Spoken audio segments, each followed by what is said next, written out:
Hello everyone, welcome to Toyeen Talks. Ẹ jẹ́ ká jọ enjoy. But for watching till I'll see you in my next video. Stay safe, stay blessed. I love you all. Bye. Ilẹ̀ tí yáyẹn rà ní 30 million lọ́dún náà lọ́hùn.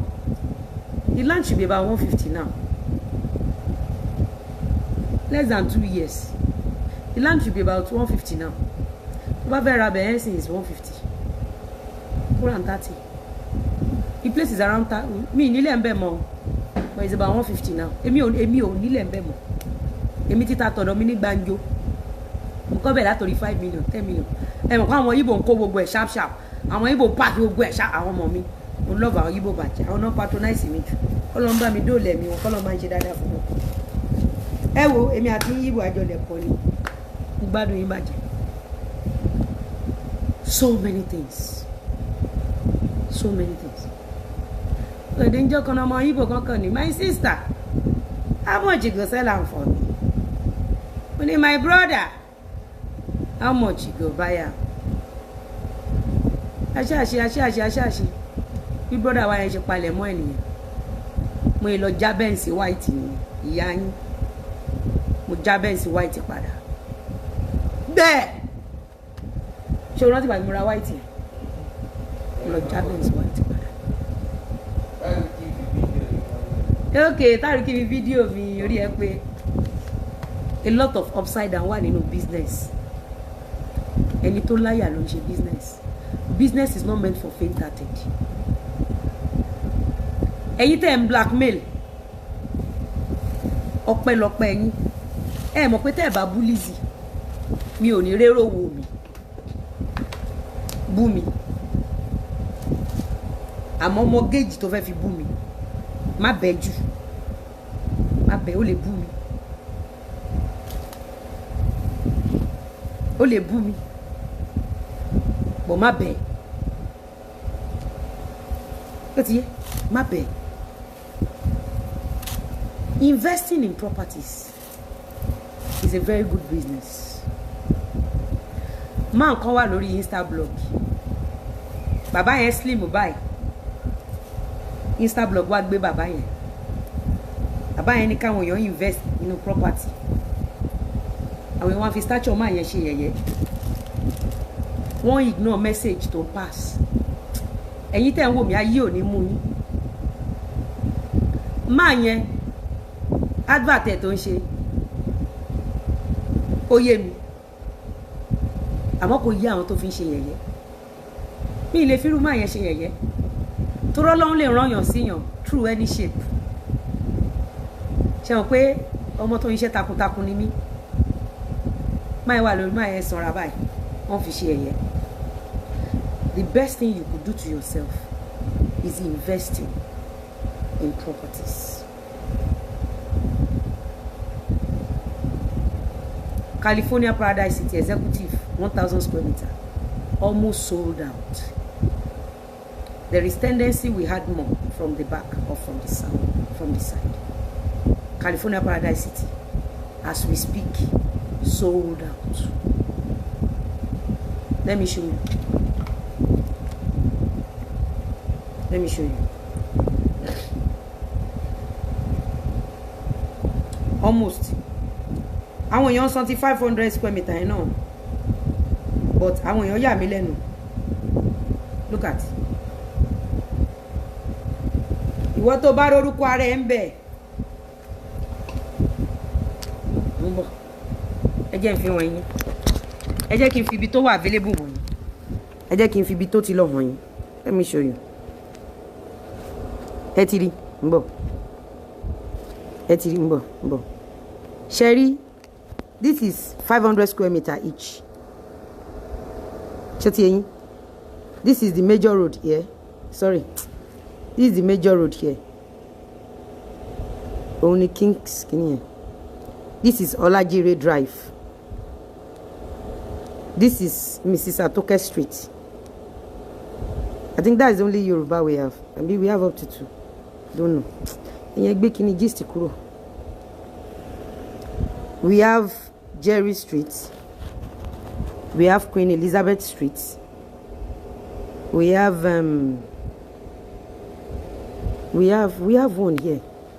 we have, I think we have okay, we have Madam Gladys here.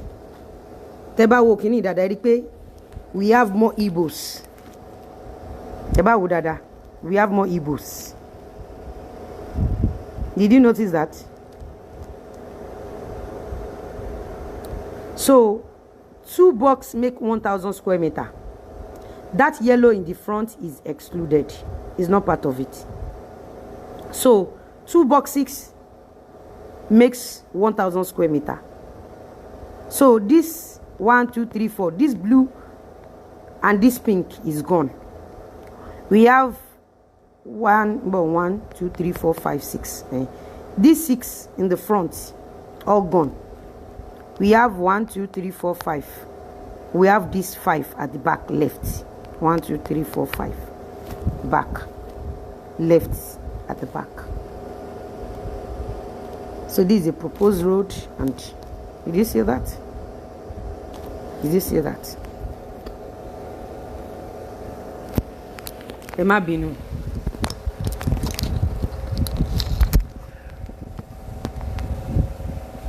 Adúpẹ́ fọ́lọ́run. Property tí mò ń tà nísìn,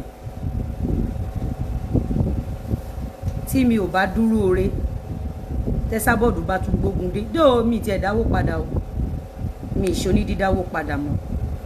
If you want to collect your money, you collect it within 24 hours. Within 24 hours. Once your money is over 24 hours, o máa fi múlẹ̀ ni, àbí kó ta ilẹ̀ fúnra rẹ̀. Mo dúpẹ́ lọ́dọ̀ Ọlọ́run péjọ́ tí mo ti ń talẹ̀, mi ò ṣàbúrú. Àwọn tí mo bá ta properties tí wọ́n fún mi lówó, tó bá jẹ́ pé mo ń gbé wọn lọ station, àbí kí n wá drag wọn online, ǹjẹ́ mo máa lè di property owner lénìí? Torí pé ká máa drag èèyàn, ká máa bà tèèyàn jẹ́, torí wọ́n ti ga nínú ayé, wọ́n ti jẹ owó tèmi mọ́ ti wọn. Pains yẹn ni ò bá wà nínú ọkàn mi, ǹbá má lè move on.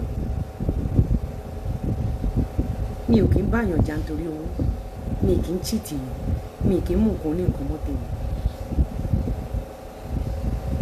Òtítọ́ ni mo dì mọ́ ẹrù mi. Ẹ̀rí kí n wá disgrace èèyàn rí bíbá wọn jẹ mí lówó. A lot of people not fault owó tó ń deposit. I still call them. I still pray for them. I always remember them in my prayer.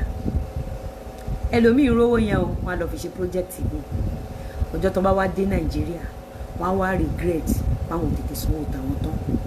Ẹlòmíì á regret pé òun ò tètè develop bíbá because by the time tó bá dé, wọ́n wá realize pé ibi làwọn lè gbé. The other project yẹn àwọn ò lè gbé bẹ́ẹ̀. Ẹlòmíì máa ń trick wọn, àwọn family member mi máa ń trick wọn tó rán mọ̀ wípé wọn ò ní lè gbé bẹ́ẹ̀. Family member mi máa ń tàn wọ́n, kán wá lọ kọ́lé síbi tó máa tètè jẹ́ ibi tán lè abandon tí kò ní wù wọ́n gbé, kí family member mi lè bá take over. Ṣẹ́rí tí mi ò bá fi èpè sí gidi gan, àwọn aninilára ọ̀lẹ atọrọ bára yìí, wọn ò ní rí bí fẹ̀mí ṣe ìyá àwọn ọmọ wọn láì ṣe mi. I never know anyone who returns money already pay for a property. Well done, sis. I did then, but not now anymore. Once your money is over 24 hours, then I did, because I don't want trouble. These blackmailers, they show me shege. They show me shege. Shege banza. Wọ́n ti fọ̀nà ọ̀run fúnra wọn láì ṣe mi. They show me shege. They show me shege. They show me shege. Ọlá pé mo di òtítọ́ mọ́ ẹrù mi ló jẹ́ kí n lékè. Ẹ mọ̀ pé property máa ń jẹ́ kéèyàn gbọ́n sí ni. You learn every day.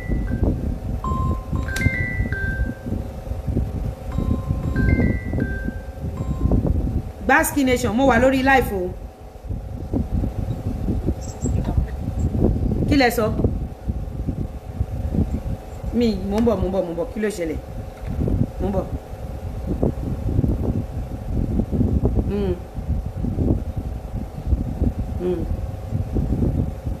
níjọ́ o irọ́ ni o irọ́ ni o bọ̀bọ́ yóò fáwọn èèyàn lẹ́kẹ̀ẹ́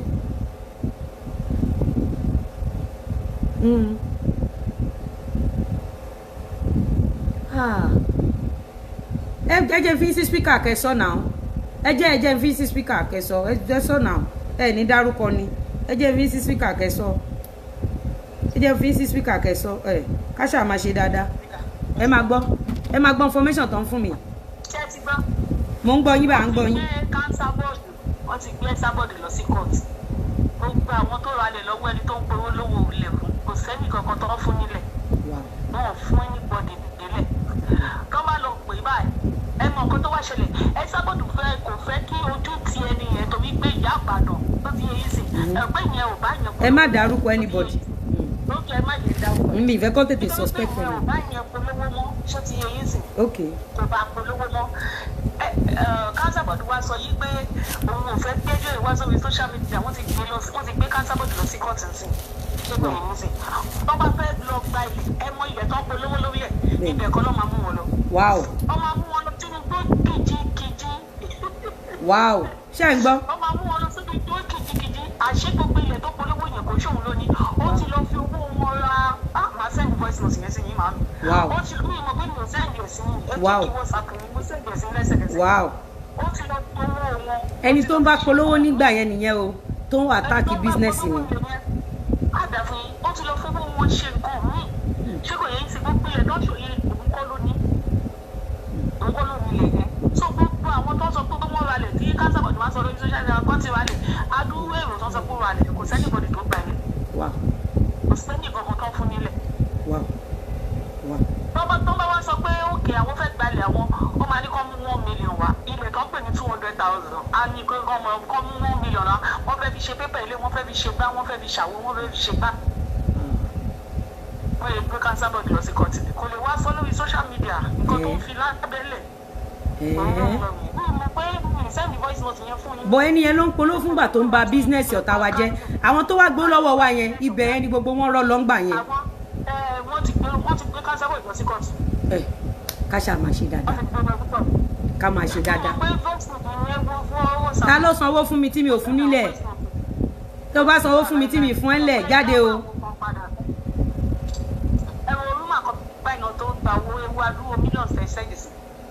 ṣé wúmà yẹn ṣe bí ẹ ṣàmọ wúmà yẹn gbogbo wọn lọ́ra lẹ̀ ń bẹ̀ ni wọ́n lọ́ra lẹ̀ 200 wọ́n lọ́ra lẹ̀ 200 wọ́n lọ́ra lẹ̀ 1 million. ṣe rí ilé ayé yẹn tó bá máa jẹ́yàn máa jẹ́yàn ṣe rí ẹni tó bá máa ṣorí burúkú ilé ayé yìí á dẹ̀ lọ máa lísìn sírú àwọn ẹ̀sàbọ̀dù yẹn ṣe rí ẹni tí ò bá ní ṣoríire nílé ayé yìí irú wa ìka fokùn sí lọ́rùn kò ní dáhùn ṣe mọ̀ pé ìgbà tó ń ṣe tẹ bá mọ nǹkan tẹ́sàbọ̀dù ṣe fún mi tẹ bá mọ nǹkan tẹ́sàbọ̀dù ṣe fún mi ṣe rí ẹni tẹ́sàbọ̀dù ń bá polówó nígbà yẹn tó bá gbé òtítọ́ dání wọn ò need láti bá tọmọlàkejì ẹ jẹ́ fi promote ìwọ. nǹkan tí wọ́n rà kò sẹ́ni kankan tó fún nílẹ̀ kò sẹ́ni bọ̀dù nílẹ̀. irọ́ ni o Rukaya William sọ pé yes she's saying the truth. irọ́ ni o gbogbo ọdẹ wa gbowó ń gbà yẹn. gbáàsì ẹ jẹ́ kí n sọ nǹkan kan fún yín ẹ jẹ́ kí n cut kí n sọ nǹkan fún yín ẹ join mi sìn ṣẹ́ẹ́rẹ́ ẹ jẹ́ kí n sọ nǹkan kan fún yín tẹ́sàbọ̀dù bá ń ṣe vendor tó bá ń ṣe vendor fún anybody mo sọ fún yín pé láì ṣe pé fún yín ẹ̀yin tẹ́sàbọ̀dù ń ṣe vendor fún àtẹ̀yìn tẹ̀ ń patronize àwọn tẹ́sàbọ̀dù ń ṣe vendor fún mo ní láì ṣe pé fún yín èpè tí mo yín tọmọtọmọ yín ẹ rò pé bóyá mo ṣe pé kò kí ń ṣèpè man tí wọ́n fi ṣe yẹ̀yẹ́ lórí Instablog láàárọ̀ yìí mi ò mọ̀ rí ilẹ̀ ló ń ta ilẹ̀ ni mò ń ta mo ti gbèjẹ níbí lẹ́nìí mi ti torí pé ó ń talẹ̀ mo ti gbèjẹ mi ò bá yín fi ṣe yẹ̀yẹ́ tíṣẹ́ ọwọ́ mi bá mọ́ tílẹ̀ tí mò ń tà bá jẹ ni o I don't need to pay Esabod to run another person's business to promote my own. I don't need to do that. Tí ilẹ̀ mi bá jẹ ni o tíṣẹ́ ọwọ́ mi bá mọ́ mi ní láti bà tẹni tá jọ ń ṣe business kan náà jẹ́. Tẹ́ bá rántí máa yí ìyàwó ẹ̀ kú. Gbogbo show tẹ́ Esabod ṣe fún èmi Florida Mr. Lawal gbogbo ẹ̀ pátá l'Esabod ń polówó fún máa yí ò dẹ̀ dí me fit láti sọ fún Esabod pé no ẹ má ṣe báyìí fún obìnrin yìí. Ọkùnrin yẹn tún máa comment síbẹ̀ ni tá tún máa rán Esabod létí. Ẹ wo òkú Fáráò mi ò mọ̀ ẹ́ rí mi ò pàdé ẹ rí mi ò bẹ ẹjà rí gbogbo show tẹ́ Esabod àti Dorcas ń ṣe fún wa òkú Fáráò ló ń ràn advert automatically òkú Fáráò gangan ló ṣe show fún wa àti ìdílé wa. Mi ò mọ̀ bí àwa Yorùbá ṣe máa ń reason. Agbẹnusọ ní Esabod àwọn tó gbé advert fún Esabod àti ẹ̀yin tẹ́ ń patronize àwọn tó gbé advert fún Esabod kẹ́ni kankan má ṣe pé fún yín èpè ti jẹ́ ti yín tọmọtọmọ yín èpè kọ́ torí pé rí pé Esabod iṣẹ́ tó ń ṣe ó ń pa èèyàn kan lẹ́kún kò kí ń ṣe gbogbo èèyàn ló gbọ́dọ̀ sunkún àwọn ẹ̀dá kan wà omijé ojú wọn lè da gbogbo ìlú rú. That is why tí n bá gba owó lọ́wọ́ èèyàn tí n bá gba 1 naira lọ́wọ́ ẹ̀ máa ṣàdúrà 1 billion fún ẹ máa ṣàjò 1 billion fún ẹ máa ṣèkẹ́ ẹ nígbà 1 billion kò wá sí bó ṣe lè tó láyé mi ní jẹ́ kí àárín wa dàrú débi pé ó máa padà bí fún mi àbí omi máa bọ́ lójú ẹ̀. Lára àwọn nǹkan tí màmá mi fi equip mi nìyẹn nígbà tí mo ń dàgbà. Kò sí bí business ẹ ṣe lè tóbi tó láyé má gba oògùn èèyàn má gba oògùn èèyàn má gba omijé èèyàn kò sí bó ṣe lè ní àkọọ́lẹ̀ tó dára tó láyé tí ìsàlẹ̀ ọ̀rọ̀ ẹ tó bá ti base lórí omijé ojú ọmọ làkejì ẹ torí omi àti ẹ̀jẹ̀ jọ parapọ̀ ni omi àti ẹ̀jẹ̀ ó jọ parapọ̀ tí ojú bá ń sun omi ẹ̀jẹ̀ á dúró sẹ́yìn ojú ẹ̀jẹ̀ ló ń sunkún omi. That is why tó bá close mọ́ mi wàá mọ̀ pé I am the most pleasant personality in the world. Mo máa avoid kí n ṣẹ̀yàn láyé mi mo máa avoid kí n ṣẹ̀yàn. Esabod ta ló ti rí advert Esabod run fókù Fáráò àti opókùnrin ta ló ti rí advert yẹn rí. It was direct destructive. Kò ṣe bí mo ń polówó náà lójoojúmọ́ ìyọba ńlá ń taṣọ mo ń taṣọ mo dẹ̀ ń polówó a dẹ̀ love ara wa a lè ṣe ká má sọ̀rọ̀ a lè ṣe ká má gbèjà ara wa a love ara wa mommy and daughter. Ìyọba ńlá ò tó mi bí lọ́mọ but mo máa ń pè wọ́n ní mommy torí pé tó bá mú yàn ní mommy is not by age is by love. Ṣé ti yé yín nǹkan tí mi sọ? My mommy, Anna ni my daughter. I could remember there was a day we traveled to bóyá Abuja àbí ìlú kan. Ìyọba ńlá mú mi lọ sí supermarket. Ìyọba ńlá ra chewing-gum, chocolate, biscuit. Ìyọba ńlá tún ra ice cream onígi fún mi bí baby. Mo lè pè ìyọba ńlá lórúkọ. Àwọn tó ju ìyọba ńlá lọ wọ́n pè mí mommy tó máa kúnlẹ̀ fún mi. But you see when you love people àbúrò ẹ o lè fi ṣe màmá ẹ. Look at how I love ìyọba ńlá ọjà kan náà làgbẹjọ ń ta. That is how my heart bí heart mi ṣe pure tó nìyẹn. Ẹ wo sweetheart mi tó ń ta cream ní film industry òun náà ṣe property ìyàwó Òkìkí Abímbọ́lá Òkìkí ọmọ ìṣe love lady yẹn. Nígbà tèmi àti ọmọ yẹn ò tí sọ̀rọ̀ rárá mo dẹ̀ ń gbègẹ́ bí kan pẹ̀lú owó mi. Lọ́lá Fádúrí tó wà l'Amẹ́ríkà ọjọ́ tó mọ̀ Lọ́lá ní wow Lizzy ọmọ yìí ò mọ̀ all because mo rí pé ajọ́ ń tajà kan náà kò dẹ̀ gbọ́dọ̀ ṣubú bó ṣe kéré tó yẹn mo love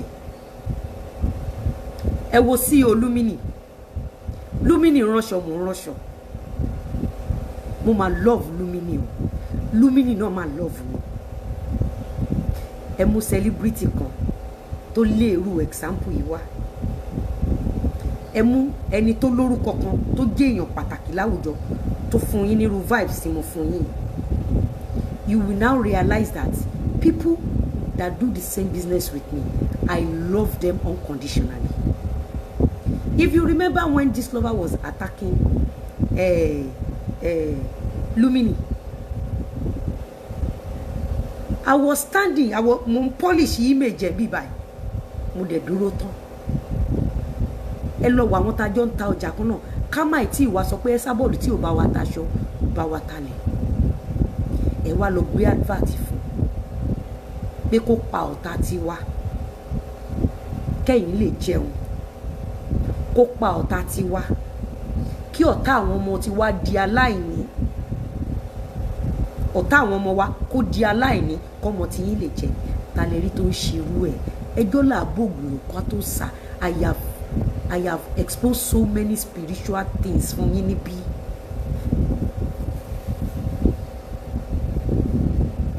Iyobanla used to pet me. Má dá wọn lóhùn jàre like baby. Lórí social media ibi tí bá dúró sí ni Iyobanla dúró sí. Tí n bá ní màmí à ń lọ. Tí n bá ní màmí à lọ ni. Not because she can give birth to me. It's because I love her. Ẹ lọ wo àwọn tá jọ ń ṣiṣẹ́ kan náà. Ẹ bá mi bẹ̀ lọ́wọ́ òkú Fáráò pé kí ni Mr. Lawal ló ṣe fún. Ìwà abiyamọ tó bá ń wò mí lálẹ́ yìí, ẹ má jẹ́ ká ṣàbòsí. Ṣé nǹkan tó kú Fáráò ṣe nǹkan tó ṣe ṣó dáa? Ṣé nǹkan tí opókùnrin ṣé nǹkan tó ṣe ṣó dáa? Èyí olórí burúkú tó ń tẹ́yìn á dẹ̀ tún máa kóòtì lórúkọ Jésù. Ẹ wo iye èèyàn tó ti kú. Ẹ wo èèyàn tó ti kú. Ẹ wo èèyàn tí business ẹ ti kú. Ẹ wo iye ọmọ tí ò lè jẹun ẹ̀mẹ́ta mọ́ lọ́wọ́ Esabod látàrí pé òun fẹ́ gba advert. Ẹ jẹ́ ká ṣe dáadáa. Lọ́jọ́ tí opókùnrin kó mi sí yọ́yọ́, Esabod ní ilẹ̀ ẹnìkan rà. Mo dúpẹ́ lọ́dọ̀ Ọlọ́run. Àwa rèé lè ní. Àwọn dà lè ní. Àwọn tá a ti kọ́ pé wọn ò ní nílẹ̀ ní Lẹ́kì, a ti kọ́ ibi pupa, wọn ò tún ní nílẹ̀ níbi pupa, débi pé wọ́n máa nílẹ̀ níbi funfun. A ti kọ́ pé ọmọ aráyé ò ní kí wọn congratulation ilẹ̀ ní Nàìjíríà. A ti kọ́. Wọ́n ti dáwó síbi tán ti máa rí lẹ́gbà. Torí Esabod bẹ̀rẹ̀ orí burúkú yìí, wọ́n wá gbowó wọn padà. Nígbà t'Esabod ń bá tèèyàn jẹ́, t'Esabod ń ṣe ṣó fún wa. Ẹ wo iye èèyàn t'Esabod gbowó lọ́wọ́ wọn. Ó tún gba passport àwọn ọmọ wọn. Pé òun fẹ́ bá wọn ra ilé. Ẹni k'Esabod fi fídíò ilé kan tó béèyàn kunra wa. Gbogbo àwọn tó kó fẹ́ Esabod, ó gba owó wọn gbé dọ́là, wọn ò lè dún fíkí. Esabod tún parọ́ pé wọ́n jẹ òun lówó. Esabod ò máa padà wá jẹ́wọ́ mọ́ pé òun ti gba owó nítorí wípé a ti kọ́ pé ẹni ẹ̀ parun ní gbogbo ẹ̀dá tó bá ń listen àbí tó ń tẹ̀ lọ́rọ̀ ẹni Esabod, ẹni ẹ̀ parun ni wọ́n. Èpè kọ́, ìyẹn ò ń ṣèpè. Anything tó bá máa ṣe nílé ayé ẹ̀, má jẹ́ kí oògùn ẹlòmíì bọ́ sí títì ẹ̀. Má pa ọmọlàkejì ẹlẹ́kún. Má bà tèèyàn jẹ́. Má bà tèèyàn jẹ́. Má pa ọmọlàkejì ẹlẹ́kún rárá. Àwọn tó wà nílùú òyìnbó, èmi ń ṣiṣẹ́. I am working, hustler ni mí.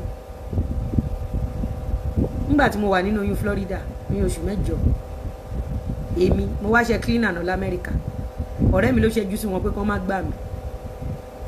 Mo fẹ́ hustle díẹ̀ kí n tún rẹrù ọmọ yàtọ̀ sí advert tí mò ń ṣe. Mo ní kán bá ń wáṣẹ́ cleaner. Ọmọ ọ̀lẹ́la yìí ò gbà, ibi gbogbo ló gba lágbára. Bí mo ṣe wà kò sí ibi tí mi ò survive. Kò sí ibi tí mo wà tí mi survive. I know what you guys go through before you could make $1. Mo mọ iye tẹ́ ń gbà. Ẹlòmíì gba $10 per hour. Ẹlòmíì gba $12 per hour. Ẹlòmíì gba $15 per hour. Ẹlòmíì gba $25 per hour. Mo mọ mọ iye tẹ́ ń gbà per hours tó bá jẹ́ pé iṣẹ́ ìdúró ló gbà tó jẹ́ pé bóyá o wà ní store tó bá dúró fún 1 hour that is $100 10 hours $100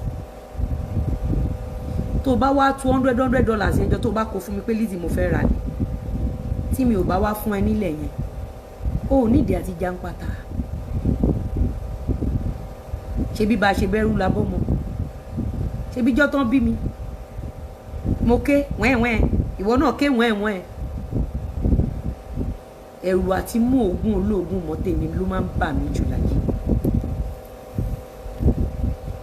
estate wa tá à ń ṣe lọ yìí a lè má ti bẹ̀rẹ̀ iṣẹ́ o estate wa tá à ń ṣe lọ yìí wọ́n torí réètì táwọn èèyàn ṣe ń dáwó ọmọ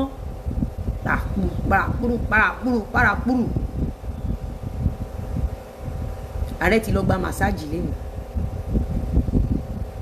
mo kàn ní kọ́ńfìnì rest ni ọ̀la wọ́n tún ti resume. I know what it takes to make £1. Esabod does not know what it takes to make $1, even 1 cent. She doesn't. She has never been to school. Esabod has never learned any handwork. Esabod has come online. She said, Omolodu lohun. She has said it so many times. Omolodu lohun. So, ìpolówó lu lomolodu fẹ́ ṣe. Tí màá ní mo fẹ́ lọ rajà ńbẹ̀. Ẹ wo àwọn boys tó ṣe comedy ní Yorùbá ní English láì bá tèèyàn jẹ́ láì blackmail anybody láì tọrọ bára ẹ gbàdúrà tí yín lọ bẹ ẹ gbàdúrà tí yín lọ bẹ ilẹ̀ tí mò ń ta ilẹ̀ mi ló chìbù jù láyé àti lọ́run ilẹ̀ tí mò ń ta owó tí mò ń ta lẹ̀ mi kò clean a plot of land orí island la wà orí omi la wà tó bá máa gba level beyond water mo ti gbé kámẹ́rà láìmọye ìgbà náà nínú òjò ṣé mi kí n gbé kámẹ́rà lọ sáìtì mi ṣe ẹ rómi rí ẹni tó bá rí omi lórí ilẹ̀ mi rí kó ní ibi ìbàyẹ̀ omi wà ń bẹ̀ omi lè wà lọ́tún omi lè wà lósì kán lọ máa ran kò kí n ṣe lórí ilẹ̀ Lizzy Anjorin kò kí n ṣe lórí ilẹ̀ mi máa ń dá dúró ní pẹ̀lú entrance mi ó máa ń dá dúró dé torí pé mo lórúkọ gbogbo ohun tí mo ti fa ayé mi ṣiṣẹ́ fún mi ìfẹ́ kó jẹ́ owó tí ò tówó ló máa wá balẹ̀ ayé mi jẹ́ mi ò fẹ́. Can I burst your bubble? Can I burst your bubble? I'll burst your bubble. ṣe mọ̀ pé gbogbo ẹ̀yin tẹ̀ ń ra estate yẹn tó bá sanwó estate fún mi yàtọ̀ sí estate tí à ń tà lọ́wọ́lọ́wọ́ ṣó mọ̀ pé mo ní ilẹ̀ ní àwọn other places tó yapa tó jẹ́ pé tó bá sanwó ẹ̀ tán o lè tó tí bẹ̀rẹ̀ bá wùn ẹ́ o lè dúró tó bá jẹ́ bòmí lòun ẹ̀ o lè dúró tó bá jẹ́lẹ̀ kò sí I have more than enough. ṣé kí n sọ tán kan fún yín tí n bá máa ta estate kan mo máa ní estate méjì lọ́wọ́ tí n bá máa ta estate kan mo máa ní estate méjì lọ́wọ́ ní different location for varieties. Ìbàdàn kọ́ mi ní nìbàdàn mi ti ṣe property Ìbàdàn rí property Lẹ́kì ni mò ń ṣe mi ṣe nìbàdàn mi ti kọjá Lẹ́kì rí within Lẹ́kì ni mo wà within Lẹ́kì axis ni mo wà mo ní property l'Abuja náà ní property l'Abuja but it's on high side Lẹ́kì nìkan ni mo ṣe Lẹ́kì nìkan ni mo ṣe mo máa ní property lọ́nà méjì estate tí à ń polówó California Paradise City a ní another property tí mi unveil so that when you pay money into my account when you come for proper inspection I can take you round for proper shopping. I will take you round for proper shopping. Ìwọ ló máa sọ. You can even convert your property to facing road. You can convert your property to facing beach. You can convert your property to single property. You can stay in an estate. Estate dá fún ẹni tó bá fẹ́ gbé ilé. Estate dá gan. Estate ò fi bẹ́ẹ̀ favour. nísìn ṣe rí nínú ilẹ̀ tẹ́ra yẹn inú ẹ̀ láti máa ṣe road fún yín change the clothes tó bá jẹ́ pé ilẹ̀ single ilẹ̀ ni ẹ̀yin lẹ máa ṣe bọ́ọ̀hù fúnra yín ẹ̀yin lẹ máa dá ní generator yín owó tẹ máa fi ṣe fẹ́ǹsì lásán tẹ máa fi ṣe fẹ́ǹsì lásán owó gidi lẹ máa fi ṣe fẹ́ǹsì owó gidi bọ̀ nínú estate àwa la máa ṣe fẹ́ǹsì fún yín àwa la máa ṣe borehole fún yín àwa la máa ṣe a máa gba kí lórúkọ kíní tí àwọn nepa máa ń gbé fún wa yìí péjì òṣìwò kíní tó máa ń connect iná mọ́ transformer àwa la máa gba transformer fún yín a máa provide security entrance estate is not for the faint-hearted. Estate is a big deal. Estate big deal ni. Estate dẹ̀ secure gan ní Lekki. Ó lè kàn lè fò wọlé nínú estate. Kí ló fẹ́ wá ṣe? Kí ló fẹ́ wá mú?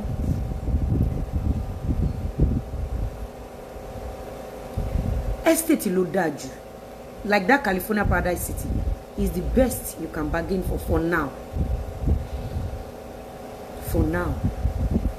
Àwọn èèyàn tó bá ń ṣe estate tán bá bẹ̀rẹ̀ pẹ̀lú 1 naira tán bá ṣe ń lọ tán bá ti ń lọ tán dórí cleaning tó bá ti ní wọ́n lára owó à máa lọ sókè tán bá máa parí cleaning tán bá máa bọ́ sórí fence owó estate yẹn máa lọ sókè tán bá máa dórí pé wọ́n ń ṣe nǹkan kan máa lọ sókè.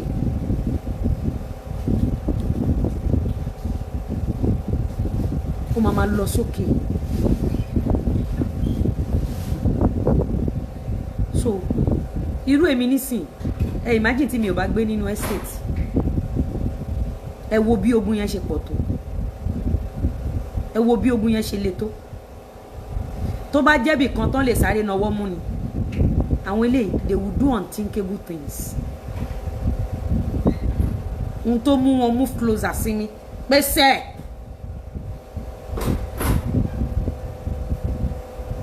Tẹ́ bá wo structure shopping mall mi ẹ rí structure ẹ rí pé security wà mo mọ nǹkan tó ń ṣẹlẹ̀ nígboro so I'm a kind of person tó wà security conscious and I don't unveil my client properties àwọn tó ń sanwó ilẹ̀ fún mi mo ti pè lára wọn tó bá tún dọ̀la màá tún pè èèyàn mélòó kan from major road sí orí ilẹ̀ màá tún gbé wọn débẹ̀.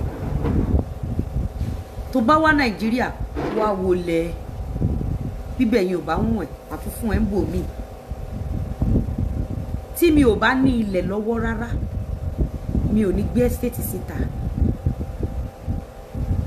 as estate owner o need varieties of properties ní different kinds of area o gbọ́dọ̀ nílẹ̀ sí area kan o gbọ́dọ̀ nílẹ̀ across geographical area tó wà within your vicinity. Mo nílẹ̀ ní phase 1 Lekki phase 1 mo nílẹ̀ ńbẹ̀ mo nílẹ̀ ní Lekki phase 2 mo ní ní junction báyìí so but tá bá ti kọ́ ẹlòmíì tá bá ti kọ́ pé kò ní ní ilẹ̀ láyé ẹ̀ ọ̀rọ̀ tí òkan á wá dá sí lọ́dọ̀ Lizzy máa ń wọ́n lé pé máa block ẹ̀ torí àti kọ́ pé kò ní nílẹ̀ ohun tí ò kàn á bá wọn dá sí torí àti kọ́ pé kò ní nílẹ̀. Believe me, I have many properties on ground. Mo tún wá ní property kan tí ẹ̀yin mẹ́rin bá tún jẹ́ ọ̀rẹ́ ẹ̀yin mẹ́rin tẹ́ bá jẹ́ ọ̀rẹ́ mo lè fún yín ní property yẹn kẹ́ tún dákóra yín síbẹ̀ as family. Tó bá dẹ̀ pé ìyá ni ẹ o ní àwọn ọmọ tó ti jẹ́ grown up kids o fẹ́ force àwọn ọmọ ẹ ra ilẹ̀ mo ní ilẹ̀ tí mo tó bá lọ́mọ 5 mo ní ilẹ̀ tí mo lè fún ẹ táwọn ọmọ ẹ lè bẹ̀rẹ̀ property wọn 5 sórí ẹ tó yẹ pé ọmọ 6 lóní tó yẹ pé ọmọ 3 lóní. I have types of properties television family mini estates. When it comes to properties ọmọ ìyá mi Lizzy Anjorin ò sùn má wá fún mi tó bá wá fún mi máa wọ́n ẹ lépè ó ń gbá lórí mi iṣẹ́ ń lọ níbí báyìí pọ̀tà àwọn ọmọ 34 years lọmọ yìí bò ń gbé ṣe ń bì báyìí ò dẹrùn ó wà life threatening. Thank you Craft TK n tí àwọn ọmọ 30 years ọmọ yìí bò ń gbé ṣe ò dẹrùn ó ń gbá lórí mi ara nǹkan mi inú ń bí mi inú ń bí mi stay away from me don't come closer I am not your regular Lizzy tẹ fi ń gba monetization nígbà kan ẹ wá gbọ́ nǹkan tẹ́lẹ̀ sọ nísìn ẹ wá gbọ́ nǹkan tẹ́lẹ̀ sọ. Karima máa ṣáná sí láòdì yẹn mò ń bọ̀ má bọ̀dà àwọn kan wà tí mo ní láti educate yes yes yes.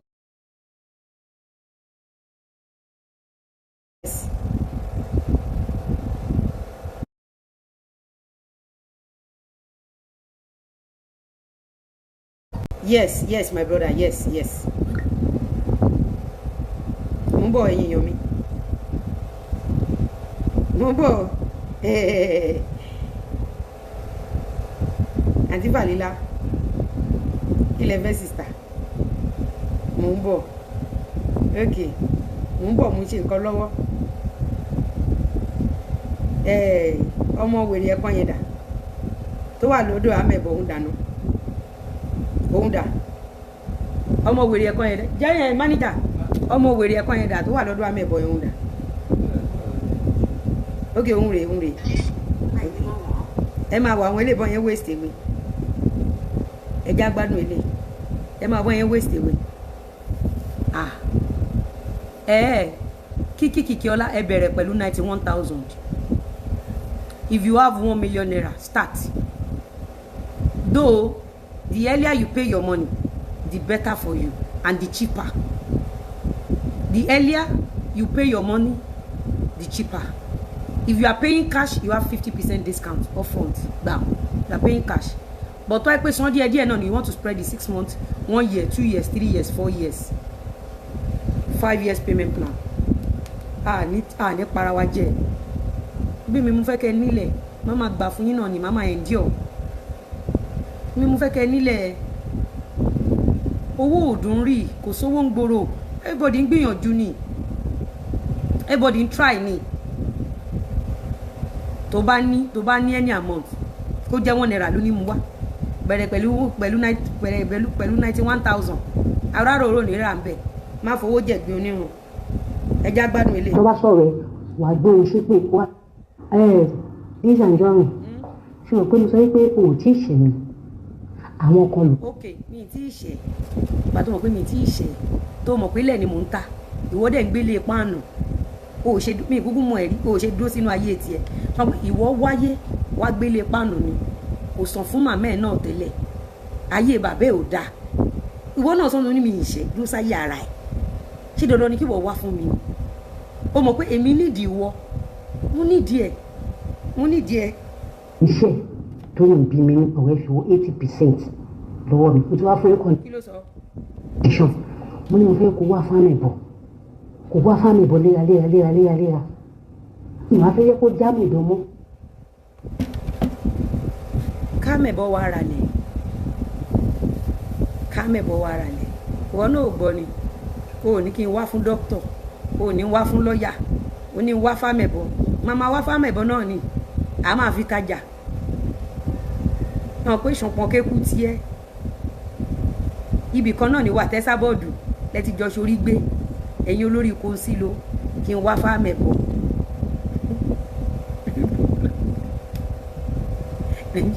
Nigerian government ẹ wá nǹkan ṣe sí àwọn olórí burúkú tẹ kó yọ kí n wá fámẹ̀bọ̀ ìwọ òdúgbò ṣe máa lọ wówó tó máa wá deposit nínú California Paradise City àbí wèrè. amẹ̀bọ̀ nìkan mọ́ bá fèmí àti amẹ̀bọ̀ ṣùgbọ́n mi gbé mi ṣépè.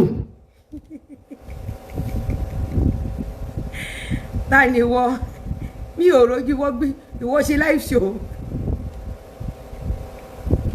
olórí burúkú là èèyàn olórí burúkú voice note ló ń dọ́ọ̀pù kò gbójú síta kò gbé nọ́mbà ẹ̀ síta ó ní bí ẹ ṣe pé ìwọ ṣe ṣó